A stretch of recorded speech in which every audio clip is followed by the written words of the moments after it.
Carlos Goico, ¿qué está pasando? Todo bien, todo bien. Gracias por invitarme Sí, una no, vez no. más.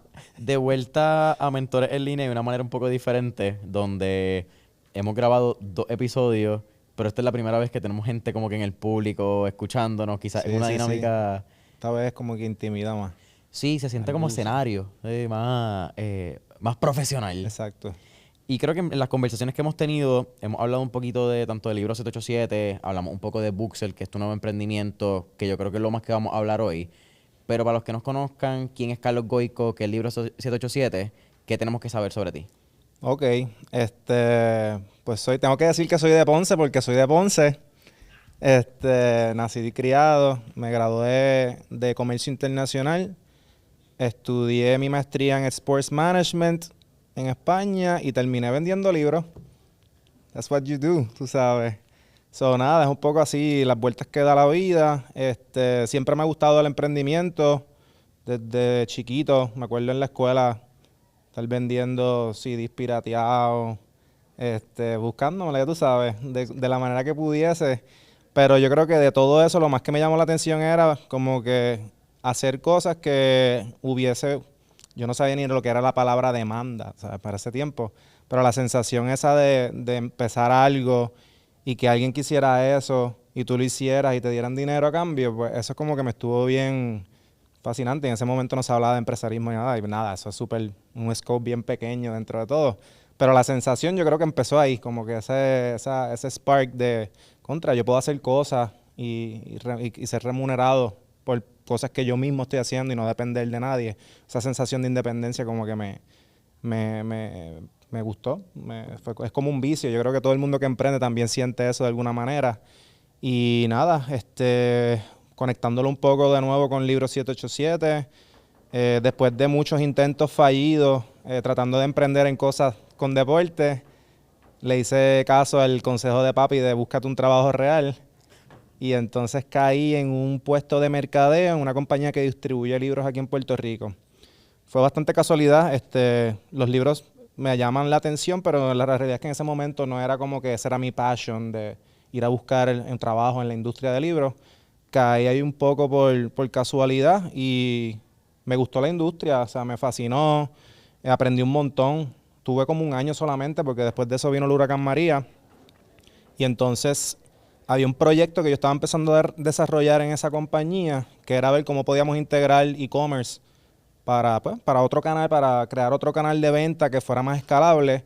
Y en eso llega el huracán María, todo se vio afectado, me quedé sin trabajo y nada, en mi downtime tuve que regresar a Ponce, de hecho, yo estaba trabajando en San Juan. Y ahí fue que me puse yo pues déjame recapitular este proyecto que tenía y lo veía solamente como un hobby de mientras llegaba la luz, tú sabes. Y así empezó el libro 787 en el cuarto de casa, allá en Ponce. Me acuerdo que veníamos a San Juan 2 veces en semana a buscar un libro que se vendía quizás.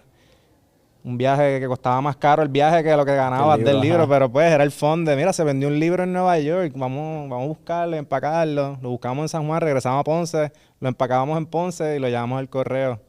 Era súper no escalable. Pero de una cosa a la otra fue creciendo el negocio, pasamos por varios programas de aceleración y luego de 8 años aquí estoy todavía con Libro 787.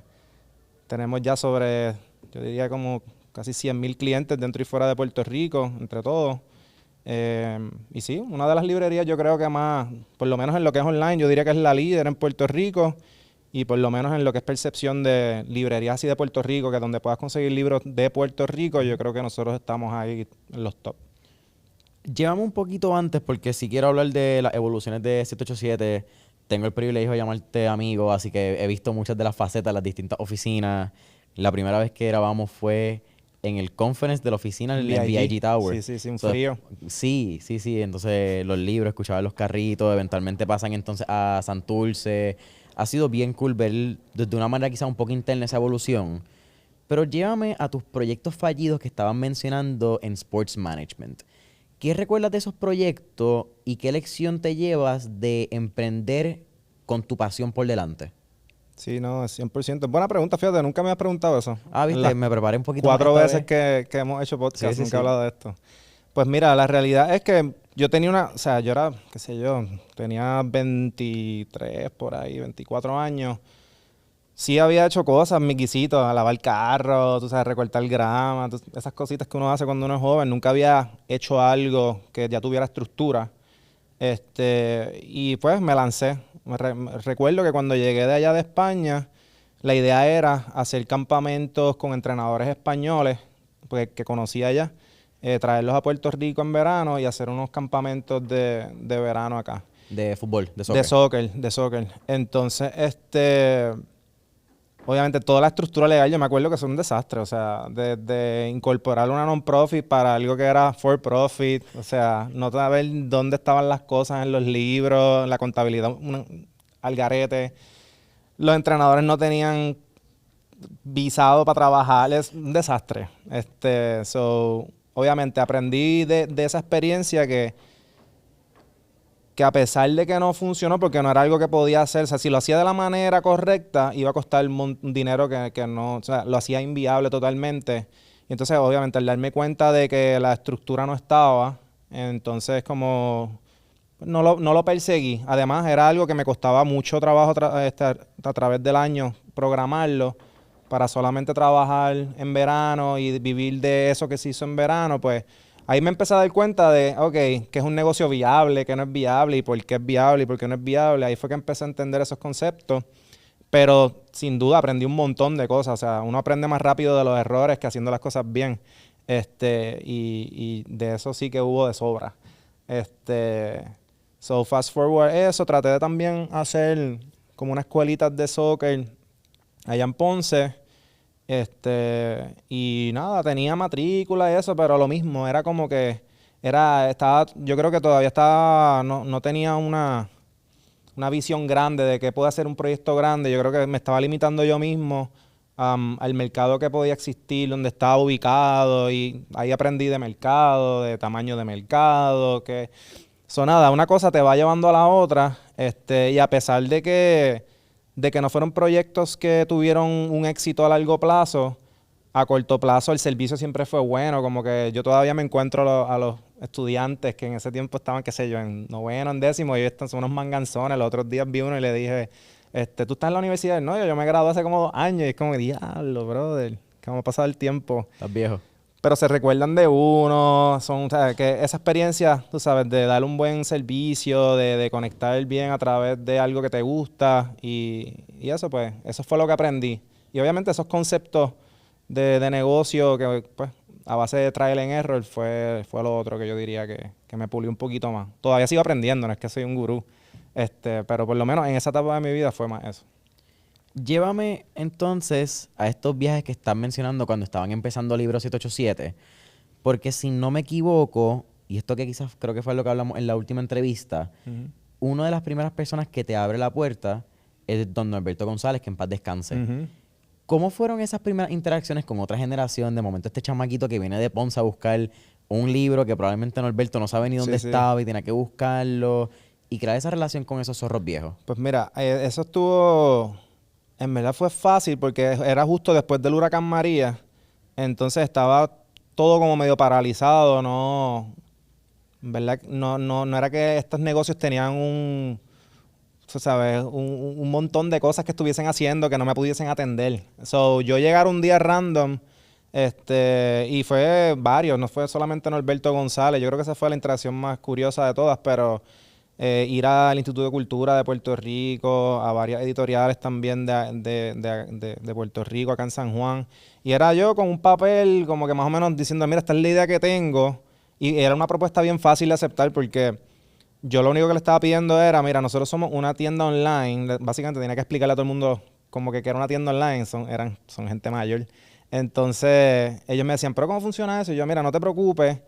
Vamos a hacer lo siguiente, dame acceso como a un PDF con el catálogo, o yo vengo y le tomo las fotos a los libros, que de hecho yo creo que la gran mayoría de los libros de Puerto Rico que están en la página ahora mismo le tomamos fotos nosotros con un celular a las portadas, y tuvimos que nosotros mismos hacer como el catálogo, porque no había catálogo. Yo le dije, mira, nada, necesito que me dé acceso al catálogo, yo lo pongo en la página, y si un libro se vende, yo vengo para acá, no tienes que ir tú donde mí, y yo te lo compro y tú me das un descuento del precio de retail para yo poder revenderlo. Y era así, o sea, se vendía primero y después yo iba y lo compraba. So, no era tampoco tan complicado como aceptar esa oferta. Pues, el muchacho va a venir a comprar libros. No era como que te tengo que dar los libros a ti y después cuando se vendan, o sea, no era ese compromiso. Eso fue fácil. Y sí, cuando llegué allí a la librería Norberto González, que me atendió él, él estaba como que, ¿tú estás seguro que tú te quieres meter en esto? Era como que, ¿sabes? Diciéndote, esto es bien difícil, de todos los libros. Y yo, sí, qué sé yo, no te preocupes. Y él me dijo, nada, te voy a dar, que creo que era, te puedes sacar hasta 1000 libros, o sea, el valor de 1000 libros, te voy a dar hasta eso. Y una vez pagas eso, pues era una línea de crédito, básicamente. Y porque obviamente él no me conoce, no sabe, qué sé yo. Y así empezó. Pero hoy en día nosotros vamos casi todos los días allí a buscar libros. Uno de los aliados más importantes del libro 787. Esa librería también tiene su propia editorial y maneja varios fondos editoriales que se los han dado a ellos para manejar. Oh, wow. Sí, ¿no? Yo te diría que como un 25% de todas las ventas de nosotros son inventario de ellos. ¿Sabes? Como un quarter de todo.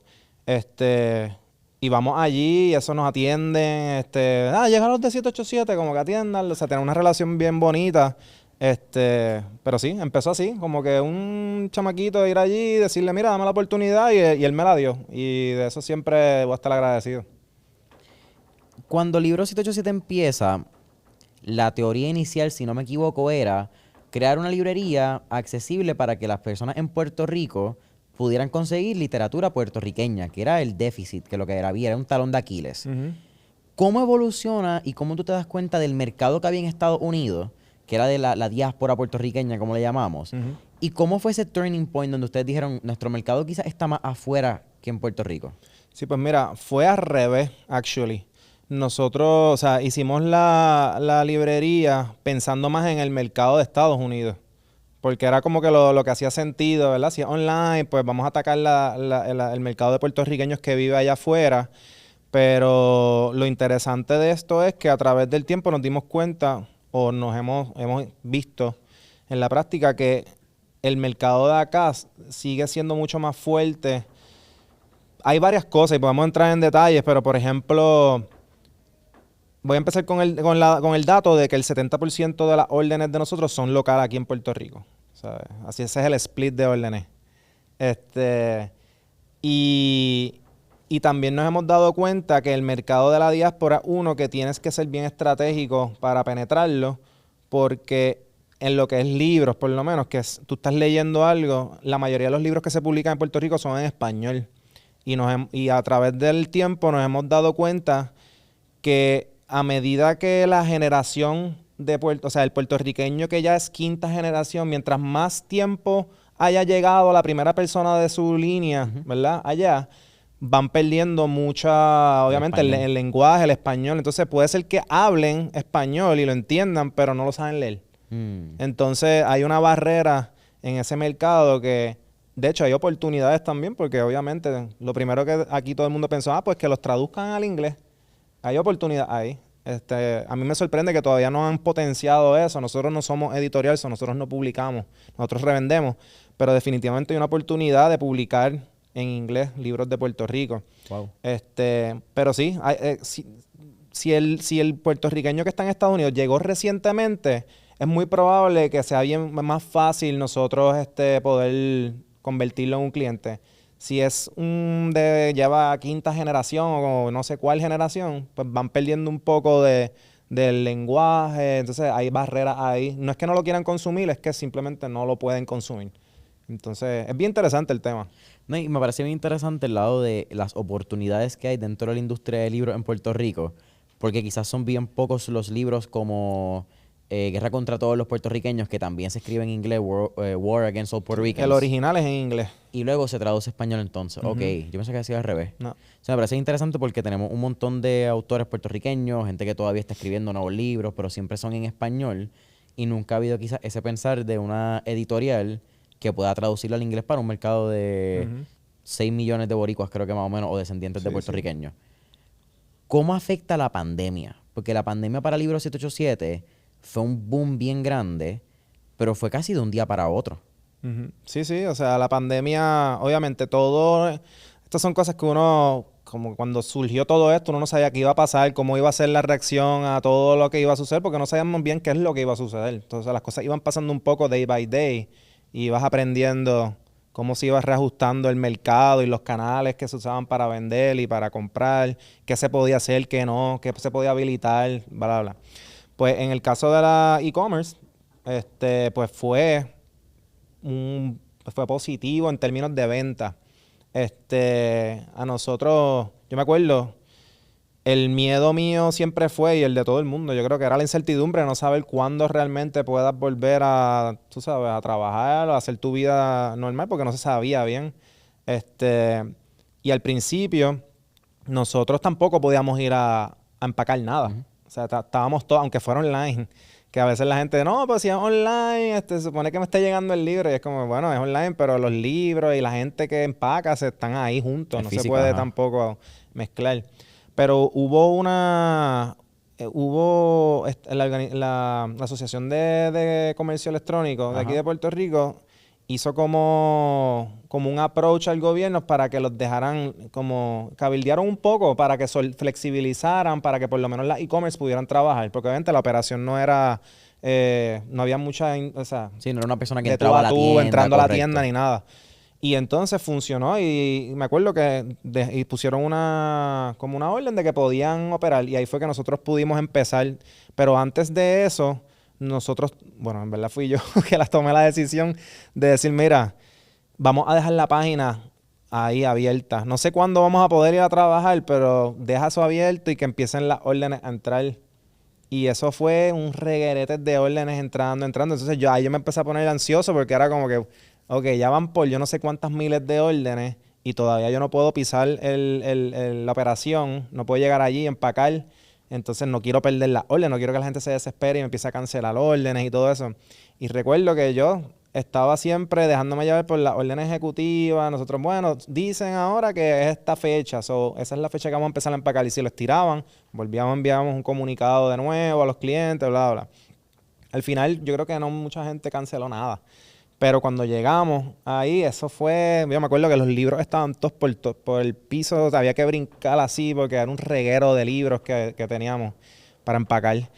Pero sí, ciertamente la pandemia para todo lo que es e-commerce y todos los que se apalancaron de tecnología para sus negocios, en ese sentido, de seguro vieron un crecimiento exponencial. Yo diría que el negocio creció yo creo que fue como un 500%, una barbaridad, era una cosa bien loca.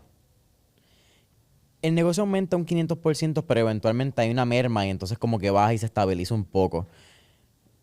Estas son quizás preguntas un poco más de por el estar internamente y Ujú, ver lo que sucedió. Pero al igual que muchos negocios, Libro 87 también adquirió algunos empleados, eventualmente tuvo que dejarlo, hubo ujú, unos reajustes, hubo que tirar el cabo y amarrarlo otra vez y hacer una reorganización interna. ujú. ¿Cómo fue eso para Carlos? Sí, sí, o sea, como te digo, todas estas cosas iban pasando día a día, uno iba aprendiendo mientras va sucediendo. O sea, la noticia te va llegando ahí en tiempo real. So, tú no sabes cómo va a responder el mercado luego. Nosotros, la lógica de nosotros fue, ok, en pandemia crecimos un montón, adquirimos todos estos clientes nuevos. También esa gente nueva quizás había muchos ahí que nunca habían hecho una orden online y pasaron por esa experiencia. So, lo que nosotros pensamos fue, ok, vamos ahora a darle duro de verdad para que ese crecimiento siga ahí. Como que ya tenemos el pie en el pedal, no le suelte. Entonces lo que hicimos fue invertir en crecimiento. Que entonces tratábamos de ver cómo expandíamos la operación para seguir ofreciendo más cosas. Y obviamente, a medida que fue pasando el tiempo, el mercado se fue como reajustando otra vez. O sea, que hubo como una alza bien, bien brutal y de momento empezó a bajar, a bajar, a bajar, hasta que después eventualmente se quedó como sé que cuando regresó y se quedó más lineal, como quiera fue más arriba de antes de la pandemia, Claro. pero bajó mucho de ese pico. Entonces, pues obviamente yo había invertido un montón de dinero, o sea, en empleados, en renta, era una renta mucho más cara porque nos mudamos a un sitio mucho más grande. Y entonces empecé a ver como que mientras pasaba el tiempo se iba para abajo, para abajo, para abajo. Y entonces esos gastos acá arriba. Entonces no se compensaba una cosa con la otra.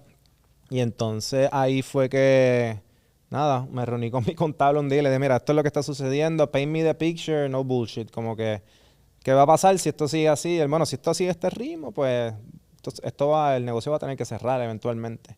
Y entonces yo dije, ok, pues nada, toca tomar decisiones difíciles, que eso es parte, el emprendimiento tiene muchas cosas cool, bien divertido, también tiene sus cosas que no son tan fun.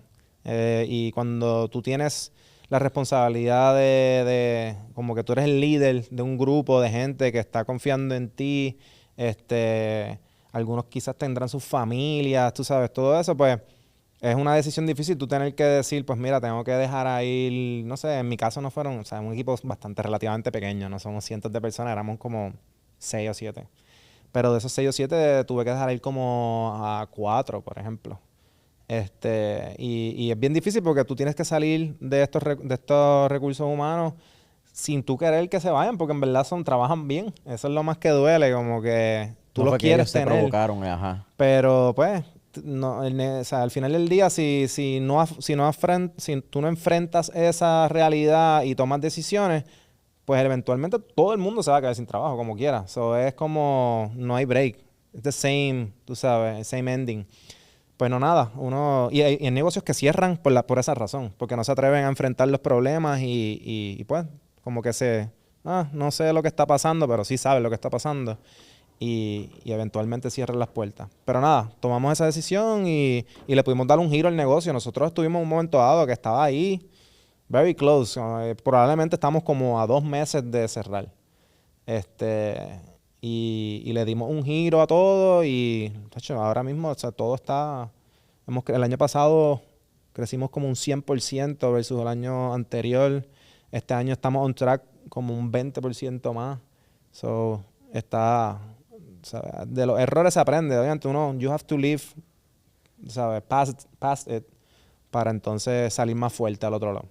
¿Cómo fue ese renacer del libro 787? En ese momento que me estás diciendo, veías el banco, sabías que te quedaban 2 meses de vida, si ibas por ese mismo ritmo.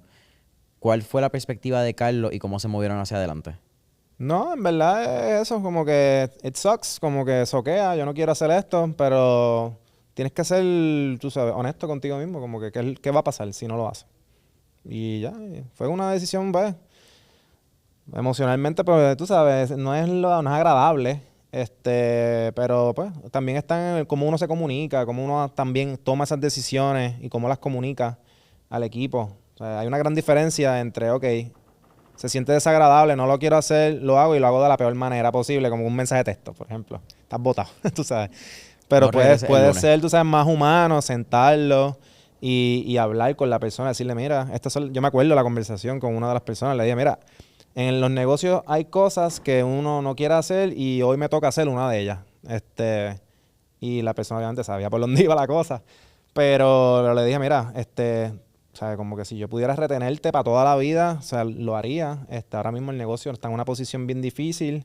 Yo me reuní ya con mi contable, hablé con mi gente y en verdad este es como el picture. Y tengo que tomar pues la difícil decisión de dejarte ir y qué sé yo qué. Pero les digo, nada, cualquier cosa que necesite, referencias para otro trabajo, whatever. También les di un mes adicional para que hicieran su movida. Pero, pero sí, es como también como el tacto que uno pueda tener. A veces, como uno no se atreve, le da vergüenza hacerlo, termina siendo malo, peor de lo que... Y no es porque eres una persona mala, sino porque no te atreviste a enfrentar la situación, tú sabes, cara a cara. ¿Cómo fue la reinvención? Como que me estabas comentando que se reinventaron en ese momento cuando el negocio se veía que no iba a durar mucho más. No, tuvimos que los gastos operacionales, o sea, desde abajo, o sea, bajar todo, como que nos tuvimos que mudar de un espacio grande y caro a uno súper chiquito y barato donde casi ni cabíamos. Este, Tuvimos que hacer todo como que desde cero. Yo también como tuvimos que dejar de ir par de gente, pues me tocaba a mí empacar y todas esas cosas que hace tiempo que yo no hacía. O sea, nos abrochamos las mangas y tuvimos que empezar a coger la operación nosotros desde cero, dejarla bien pulidita y después eventualmente pudimos contratar de nuevo. Y así. ¿Qué errores cometiste, aparte de quizás aumentar, ¿verdad? La plantilla humana, que aprendiste de ellos y no los volviste a cometer en esta nueva fase del libro 787?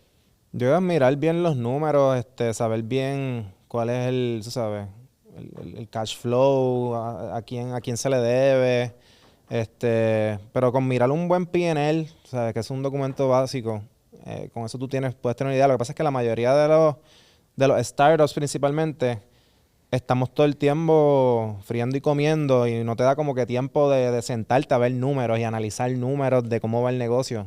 Y usualmente, a menos que tengas a alguien en el founding team que sea de finanzas o algo así, pues tienes la suerte de que pueden manejar eso. Pero usualmente, that's not the case. Como que todo el mundo está haciendo cosas en la operación, ensuciándose las manos, tú sabes. Y entonces, uno como que, está bien, lo veo después, eso lo veo después. Y uno ve ventas, a veces eso es deceiving, como que el ver ventas te puede hacer sentir, te da una impresión de que el negocio está bien, pero si no sabes lo que se está yendo o no lo estás analizando, pues es como una cosita que poco a poco, slowly but surely, se va comiendo el negocio y después, si te das cuenta muy tarde, pues ya no hay nada que hacer.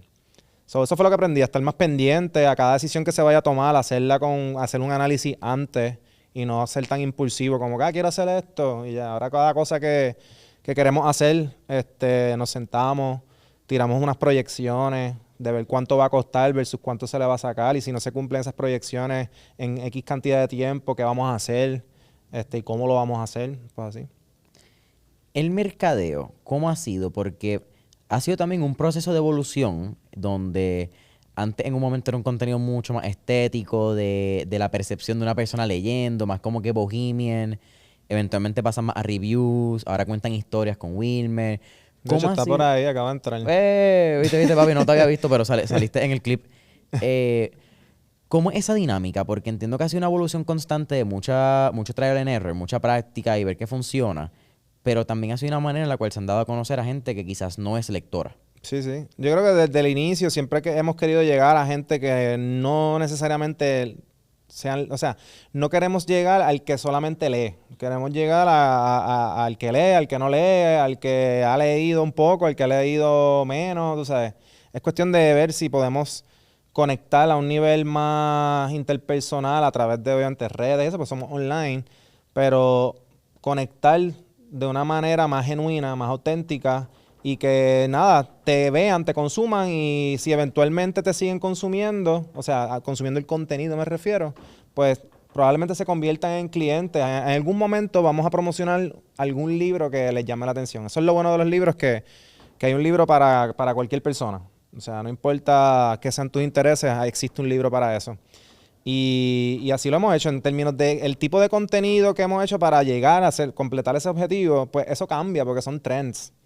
O sea, hay veces que lo que está en el momento es un estilo un formato específico de contenido, pero se satura. Entonces, ¿qué es lo próximo que viene? Tú tienes que seguir un poco los trends.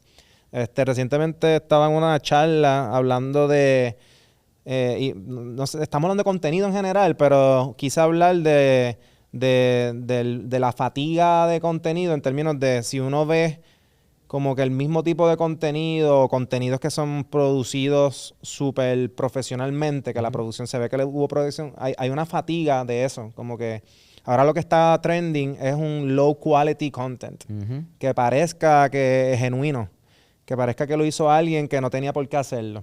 Entonces conecta más. Cuando uno ve un flyer súper bien hecho por un artista gráfico, bien brutal, todo bien bonito en los colores, como que el cerebro lo percibe de que te están tratando de vender algo. Entonces tú no estás en las redes para que te vendan cosas realmente, aunque termines comprando. Tú estás ahí para entretenerte y para consumirlo de la manera que lo haces, pero automáticamente pues, de estar viendo tanto, bueno, la gente scrollea todo el día, esa es la realidad. Pues tú estás consumiendo un montón de información y ya tú sabes, o tu cerebro inconscientemente sabe qué es un ad, qué no es un ad, qué te están tratando de vender. Y tú solamente interactúas con lo que te parece genuino y te interesa realmente a ti, que conecta contigo. Algo que ustedes también han sabido hacer mucho, Carlos, es moverse rápido cuando suceden elementos de tendencia. Cuando suceden elementos en la vida en general, por ejemplo, un Bad Bunny que sale en Nueva York con el libro de War Against All Puerto Ricans, ustedes supieron moverse en anuncios, en promociones, eventualmente sale el libro de vocabulario de Debí tirar más fotos, creo que es, y también fue un Sí, sí. éxito. ¿Cómo ha sido ese detalle de moverse a velocidades rápidas, valga la redundancia, para poder tomar ventaja de esos momentos en la historia? Básicamente eso es lo único que hacemos en términos de, o sea, nosotros tenemos los cañones apuntados a ver qué es lo que está sucediendo. Y siempre estamos en alerta, como que sí tenemos una programación, porque sabemos qué es lo que le gusta a nuestros clientes, pero también estamos siempre bien pendientes a qué pase o que se haga trending en las noticias o si se va la luz o lo que sea, para nosotros agarrarnos de eso y capitalizar. Y en eso pues sí, hacemos un buen trabajo, también sabemos cómo te digo, esa información cómo la conviertes en una pieza de contenido, algo que no parezca que te estás aprovechando de la oportunidad, que se vea genuino también. Yo creo que en eso como que a través del tiempo lo hemos mejorado y perfeccionado. Pero sí, siempre estamos pendientes a ver qué es lo que la gente está hablando, qué sucede, estamos pendientes a las noticias, así. Y llega Buxel este año. ¿Qué es Buxel para los que no han escuchado de este nuevo emprendimiento de Carlos Goico? ¿Y cuál es el plan a largo plazo? Pues mira, Buxel realmente era una necesidad, o sea, lo que es Buxel, era una necesidad que teníamos en Libro 787 para expandir nuestro catálogo de libros sin tener que comprarlo.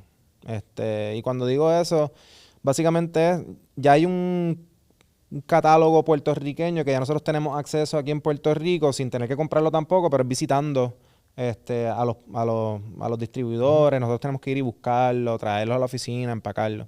Pero ya los sobre 100,000 clientes que podamos tener dentro y fuera de Puerto Rico, a través de los tiempos nos han pedido, mira, ustedes trabajan este tipo de libros, que no son libros de Puerto Rico, simplemente son otros libros, pero como ya son clientes de nosotros, pues nos quieren comprar a nosotros. Entonces yo como que dije, están pidiéndonos Gabriel García Márquez, Isabel Allende, en algunos casos piden libros en inglés, es más diverso el catálogo. Sí, porque ya no es Libro 787, librería de libros puertorriqueños. Claro, el libro ahora es 787 una librería, marca. es mi librería favorita. Correcto. Entonces, Wow. entonces nosotros pues viendo como esos libros habría que importarlos de Estados Unidos porque no están aquí, pues muy costoso poder correr esa operación y ya yo pasé por lo del COVID, estaba con PTSD, yo no me quiero meter en inventario ni pa. Pero nada, Buxel básicamente lo que creamos es una plataforma que se integra con Shopify en este caso, que es lo que nosotros usamos para e-commerce y es una aplicación que tú la instalas y te da acceso a un catálogo de sobre 14 millones de títulos de distribuidores en Estados Unidos. Y entonces estos distribuidores lo envían directamente al cliente final. Es un dropshipping de libros, en palabras sencillas. Pero te estoy hablando de libros de las principales editoriales. Todos los libros que tú verías en las librerías de por ahí, los puedes vender tú hoy. Si te haces una cuenta de Shopify, instalas Buxel y te pones a vender libros. O sea, puedes tener una librería del tamaño de la mía en una semana.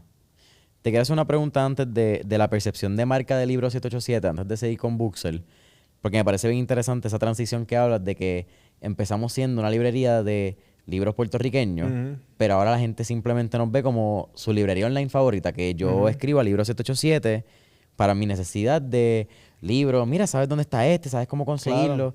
¿Cómo ha sido internamente, verdad, desde la visión de fundador, mirar que lo que empezó siendo una pequeña librería desde el cuarto de tu casa, de momento ahora se convierte referente en la industria de libros que mirando 8 años atrás era como que, coño, yo quiero estar allá arriba? Sí. Yo eso a base de trust, como que si tú construyes una relación que sea de confianza con tu cliente, pues siempre te van a llamar a ti o te van a buscar a ti para consumir, en este caso, libros. Por ejemplo, tú que también tienes otros servicios que ofreces, pues la gente que te conoce a lo mejor lo pudiera conseguir más barato en otro lado o lo que sea, pero ya la relación la tienen contigo. Y ya tú has quedado bien con ellos. En nuestro caso, pues nosotros hemos quedado bien con nuestros clientes también. Y es como, mira, si necesito, en tu caso, necesito un servicio, yo no sé qué, pues llámate a Jason. Ya Jason siempre yo lo he contratado. No voy a ni a mirar el precio en otro lado. Y eso es lo que nosotros hemos recreado también a través de es una relación de confianza, es trust. No se trata de más nada. Inclusive todos los negocios funcionan a base de trust. El dinero funciona a base de trust. Si no hay confianza en algo, pues muere. Entonces, nosotros yo creo que donde hemos sido buenos, quizás al principio por casualidad y porque fue genuino, ya ahora sabemos qué son las cosas que funcionan y cómo hacerlo. pues esa confianza la mantenemos y somos consistentes en seguir delivering ese trust para que cuando alguien piense en libros, pues sea, métete en libro 787, o mira, tengo que comprar un libro, métete a ver el libro 787, o sea, que a veces es hasta por referencia de otro, que le pasa el trust que tiene el otra persona en esa, y esa persona confía en nosotros y se sigue transmitiendo. Pero yo diría que eso. Eso es bien cool porque quizás hay gente que quizás no compra el libro 787, pero es fan de la marca, les da follow y es como que, ¿tú sabes dónde conseguir este libro? Chécate el libro 787. Exacto, sí, sí, Y sí. quizás es la confianza de la persona que confía en la marca. Sí, Nunca ha tenido el servicio, pero ve libro 787 y su referente es librería en Ajá. español en Puerto Rico. Entonces pasamos a Booksell con la necesidad. ¿Cómo llega el modelo? Porque mucha gente quizás cuando hablamos de SaaS, buscamos hacer dropshipping, no necesariamente se piensa en cómo yo puedo crear un negocio que otra gente también pueda crear negocios, que también pueda crear economía para terceros. Sí. ¿Cómo fue eso? ¿Y cuál es básicamente la habichuela de cómo yo puedo utilizar Booksell? Pues mira, nosotros, obviamente, yo lo pensé inicialmente como algo que necesitaba yo y originalmente iba a ser un feature para nuestra librería, pero después yo dije, espérate, si realmente es un feature para Shopify, no es para Libro 787, porque tenemos que integrarlo con Shopify para nosotros poder usarlo. Y ahí fue que yo dije, bueno, pues si nosotros somos una librería que está en Shopify y hay más librerías que están en Shopify, pues este producto le va a ser útil a esas otras librerías, al igual que a nosotros. Y esa fue la única análisis profundo sobre el tema. ¿Y cuál fue la otra pregunta que iba atada a esa? Era... Sí, ¿cómo se utiliza? Como que Ya. Shopify, también yo creo que hay una conversación de la cantidad de inventarios que hay de libros. Creo que es la industria con más SKUs, como que más Es una de stock. las industrias con más productos y por lo menos todos los meses salen más y más y más y más. Pero nada, de la manera que funciona es tú lo instalas y tienes acceso a un dashboard donde tú puedes hacer búsqueda como si fuera una búsqueda en cualquier librería. O sea, tú buscas por título, autor. Estamos empezando a ver cómo integramos AI a eso para que puedas hacer búsqueda a base de conversaciones más abiertas.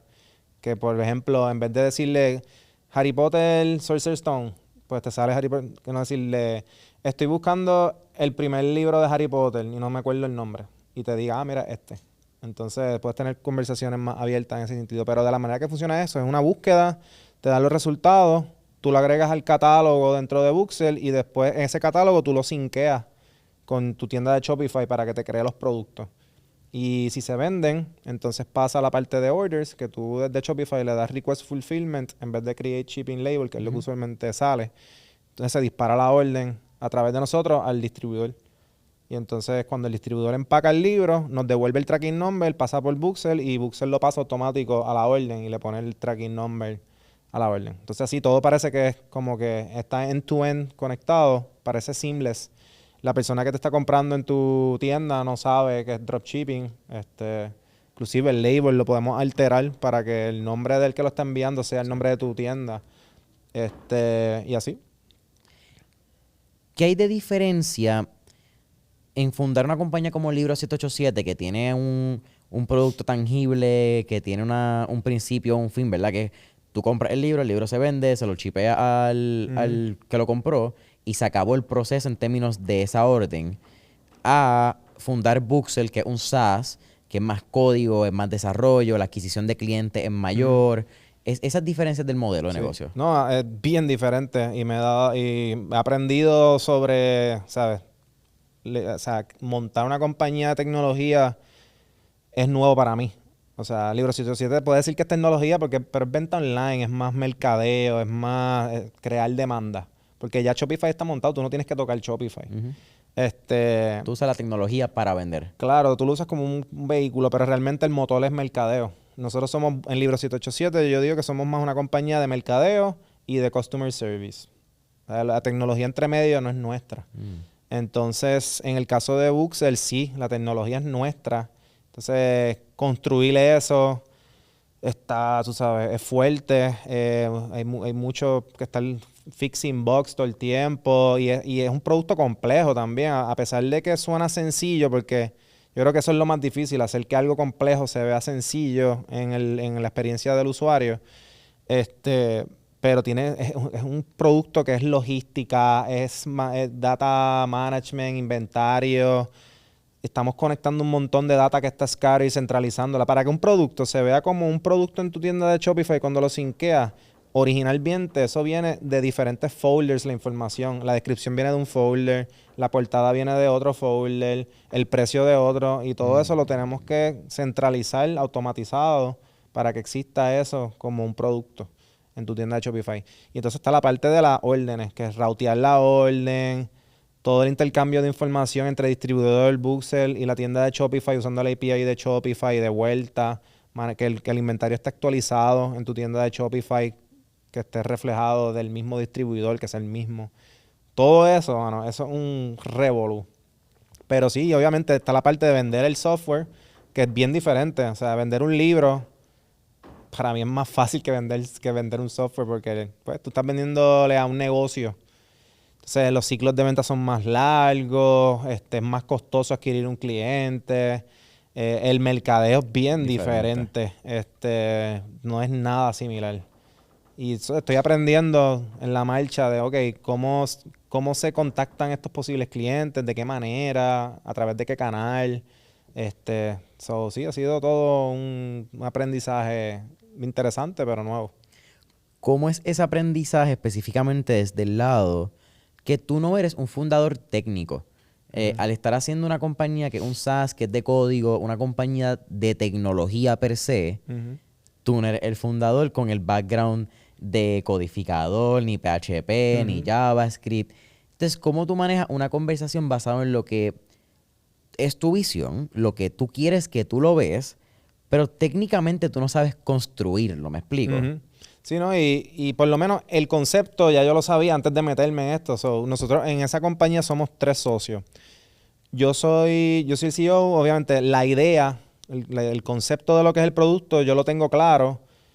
Uno de los otros socios es el trabajo de él es mainly product manager, tú sabes, es más product. Él coge todas estas ideas mías, las convierte, crea el UX, el UI, hace los tickets, que entonces se comunica él con el otro cofundador, que es el CTO. O sea, entre el CTO y yo está el product manager, que es el que yo le vomito a él todas las ideas estas de lo que yo veo, o sea, lo que yo pienso que debe tener, pero de una idea a un producto bien diferente. O sea, una idea bien abstracta, un producto tiene que tener esto aquí, esto acá, esto aquí, esto acá. Entonces, pues la comunicación es más yo hacia el product manager y el product manager al CTO y el CTO al equipo de programadores que tiene, que son como 2 más. Entonces, obviamente siempre hacemos también reuniones todos juntos para estar, tú sabes, es un equipo remoto también que es nuevo. O sea, uno de mis cofundadores está en Nueva York y el otro está en Argentina.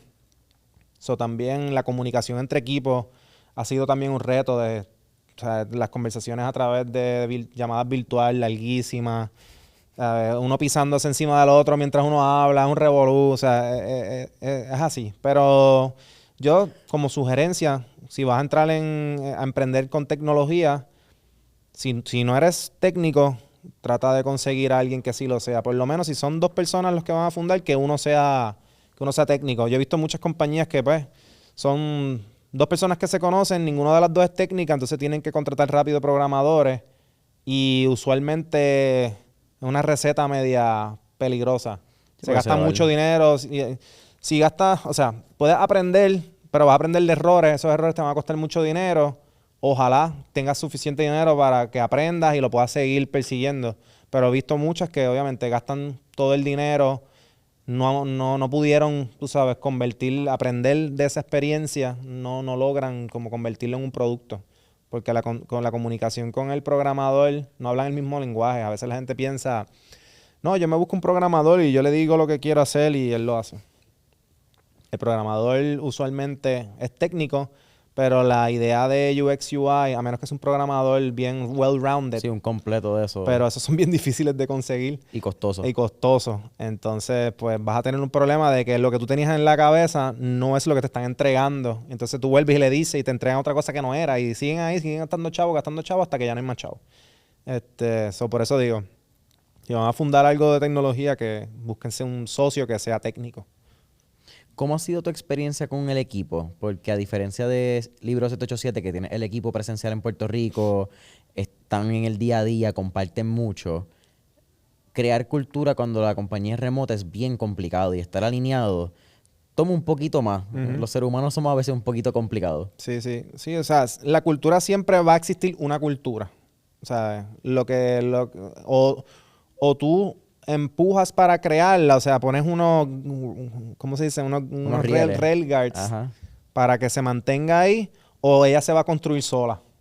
Y a lo mejor no es la cultura que te conviene tener. Pero siempre va a haber una cultura, no importa si la piensas o no.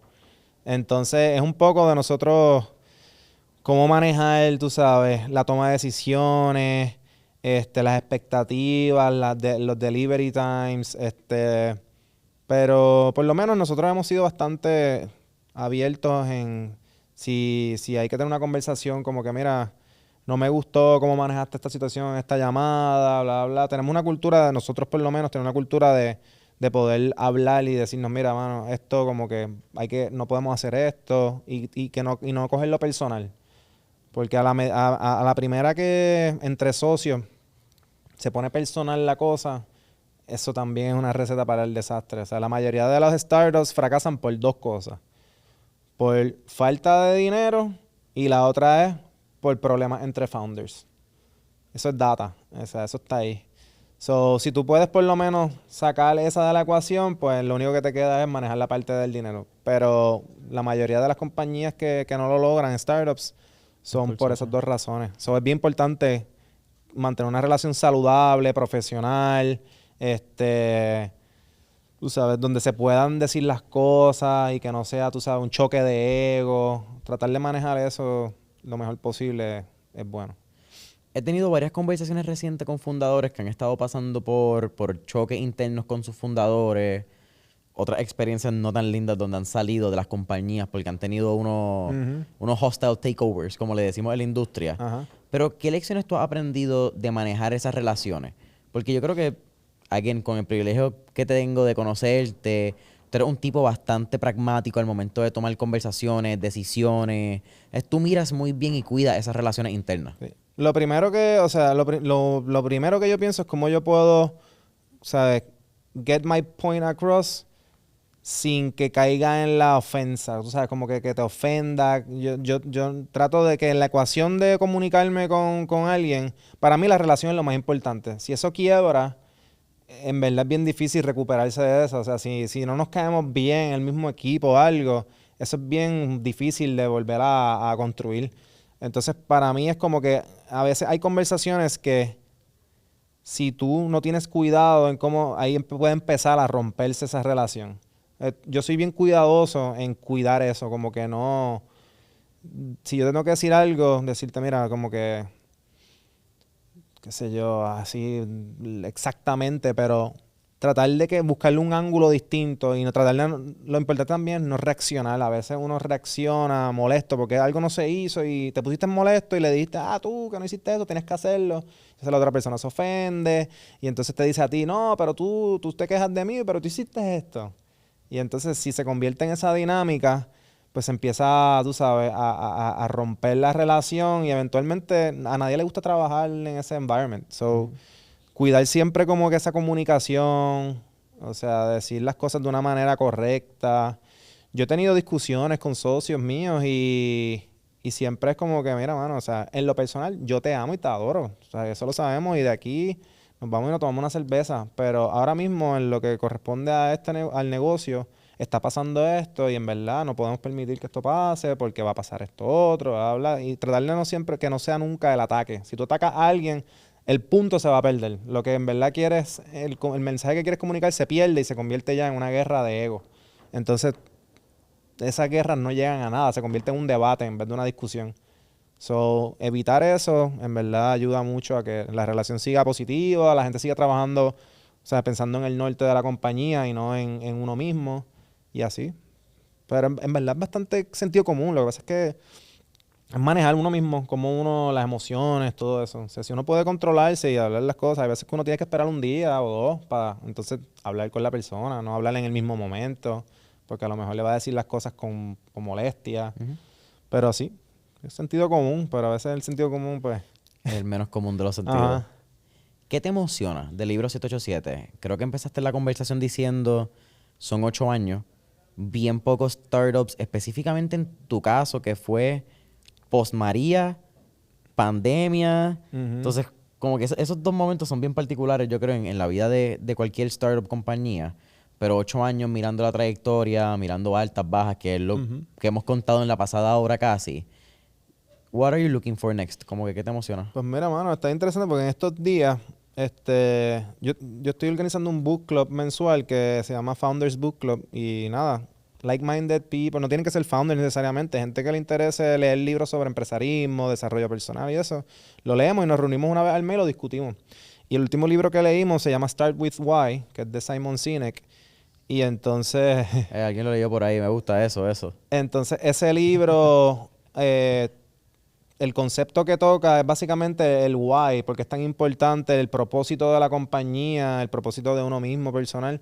Y yo creo que lo que me emociona ahora mismo, específicamente después de haber leído ese libro, es, ok, vamos, después de 8 años se puede perder ese why. Un why que tuviste bien claro al principio, el negocio se transforma a veces, maybe porque creció o lo que sea, tu trabajo del inicio no es el mismo trabajo tuyo ahora es más como que finanzas, administrativo, entonces uno en el día a día se va perdiendo como que ese why, a veces el norte se convierte más en cómo hacemos más dinero, entonces si te olvidas del why, se puede convertir monótono, te puede empezar a aburrir el negocio inclusive, porque el propósito no es hacer dinero, o sea, yo digo, lo que te llena no es realmente Ujú. hacer el dinero te permite hacer más cosas. Sí, un byproduct del resultado de lo que Claro, se por eso hace. tuve gente que tienen sueldazos en alguna compañía y quieren renunciar, o sea, como que no quiero trabajar y renuncian y tú dices, diablo, pero ¿por qué tú renunciaste si te ganabas un montón de dinero ahí? Como que, mano, es que no me gustaba el lugar.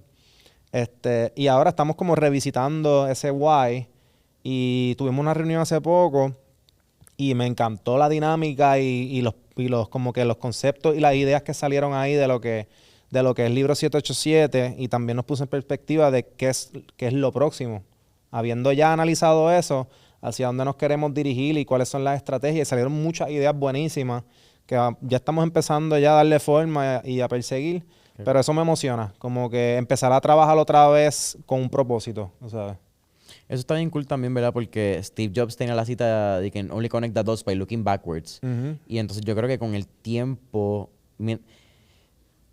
tú poder mirar hacia atrás, como dice Steve Jobs, también es un privilegio de tú mantenerte en el juego lo suficientemente para poder mirar atrás y ver la trayectoria. Sí, sí, sí. Y que tú digas que, coño, con 8 años cambia los sombreros naturalmente. El pequeño Pokémon va evolucionando, va adquiriendo nuevos poderes, hay Ujú. nuevos threads. So, tu rol se adapta a la necesidad del momento. Y yo creo que tomarse ese tiempo semisabática, como lo quieran llamar, de mirar para atrás, hacer una introspección y decir, coño, empezamos por esto, vamos para acá, pero podemos mirar para atrás y tener la Ujú. capacidad de reconocer, evaluar y hacer esa introspección, yo creo que es algo bien lindo que te lo da el tiempo en el juego. Sí, sí, ¿no? Y siempre y cuando tú tengas realmente, especialmente si estás emprendiendo y si es un negocio propio, yo creo que ese why tiene que estar bien presente, porque a la primera que eso se pierda y ya no tengas como un real meaning de por qué tú estás haciendo esto, ya empiezan las decisiones las tomas con la misma cautela. Si algo pasa mal, no te importa tanto. Quizás hasta en el fondo quieres que esto se acabe y no le estás dando el cariño que el negocio merece. So, revisitar eso. Uno no tiene siempre que mirar hacia el frente, es como tú dices. Uno puede mirar hacia atrás también y decir, mira, vamos a volver a nuestras raíces en este sentido para entonces reestructurar un poco el presente, para entonces, tú sabes, saber hacia dónde nos dirigimos. Y por ahí va la cosa. O sea, en verdad yo he tenido muchas altas y bajas como que de mi relación con el negocio, de que hay veces etapas que estoy súper pompeado, hay otras que estoy, mano, me quiero quitar ya, como que quiero hacer otra cosa. A veces estoy como que, pues, me da igual. Y llevaba un tiempo que estaba como que estoy pensando, a veces pienso en un cambio de carrera o lo que sea, dedicarme a otra cosa después de tantos años. Y después revisitamos como que ese concepto del why y salí súper pompeado. Y ahora estoy otra vez como que bien En activado. pompeadera. So, nada, eso también se trata, el correr un negocio. Van a haber muchos waves de emocionales también. Y uno tiene que navegarlo. Hay veces que sí, lo mejor es que salirte. Si en verdad es una cosa tóxica que no te ayuda para nada y tú estás en depresión por el trabajo y todo eso, pues mira, maybe lo mejor es... Pero si puedes conectar otra vez con el propósito y te puede dar esa motivación, pues es bueno darse la oportunidad de ver si todavía existe esa motivación.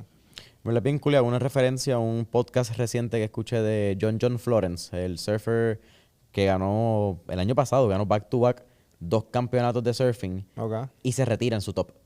Y el tipo dijo, mano, ¿sabes qué? Yo lo disfruto, pero yo no disfruto la competencia, yo disfruto surfear. Ajá. Y entonces un tipo que se va en su peak porque hace una introspección y reconoce, llega a donde quería estar, no necesariamente me gusta donde estoy. Ujú. Y tuvimos su cambio de vida, así que después te lo paso y eso. Pero Carlos, casi una hora mirando ya el cierre de esto, que siempre es divertido Se fue hablar rápido. contigo. Sí, esto era rapidito, sin miedo. Es la primera vez que hacemos un podcast en vivo que lo grabamos, así que yo creo que hay que hacerle honor a las 4 preguntas de fuego que hacemos en Mentores en Línea y se lleven un poquito de valor la gente. Ok. Así que la primera pregunta de fuego. Si tuviéramos la oportunidad de estar en esta película de Back to the Future y tener el DeLorean, el carro que viaja en el tiempo, Ujú. ¿a qué época, década o periodo histórico te gustaría ir y por qué? Diablo.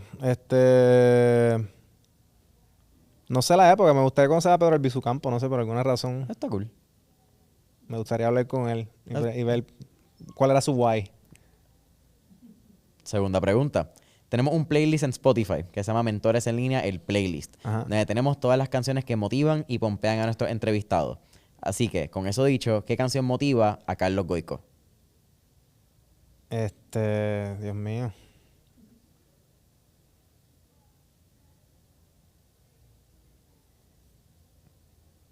No sé, canciones. Evo. Eh, Tercera pregunta. ¿Qué 3 libros le recomendaría a nuestra audiencia? 3 libros. Ok. Va a ser diverso en esto. Les recomiendo el libro de Historia General de Puerto Rico de Fernando Picó. Para aprender de Puerto Rico, les voy a recomendar en verdad el de Start With Why lo recomiendo. Me gustó un montón.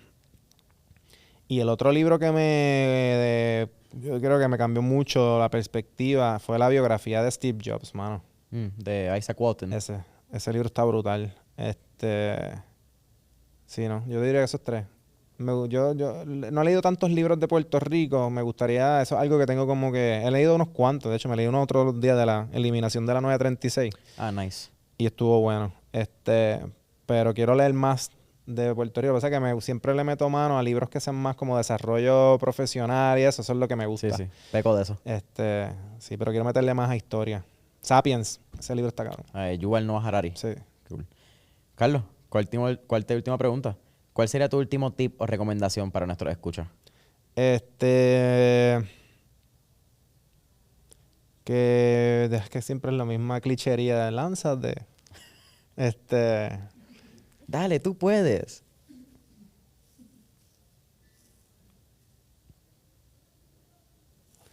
Si se comprometen con algo, como que persíganlo.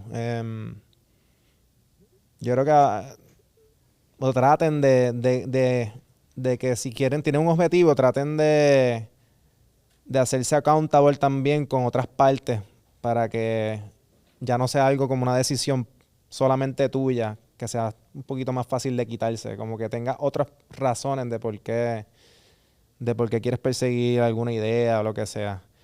Yo diría que eso. Y láncense. Boom. Brother, siempre un placer, siempre un gusto hablar contigo. Esto ha sido un poco más rápido de lo que hubiésemos pensado, ¿verdad? Nuestra última conversación a principio de año. Pero las cámaras son tuyas. ¿Dónde podemos conseguir Libro 787? Booksell. Si estamos interesados en el book club que mencionaste también. Sí. No, libro787.com para comprar libros de aquí y a gente de aquí. Booksell, si quieres montar tu propia librería online, pues búscanos booksell.co. Y a mí personalmente me pueden encontrar en LinkedIn. Ahí yo estoy bastante activo siempre. Carlos Goico.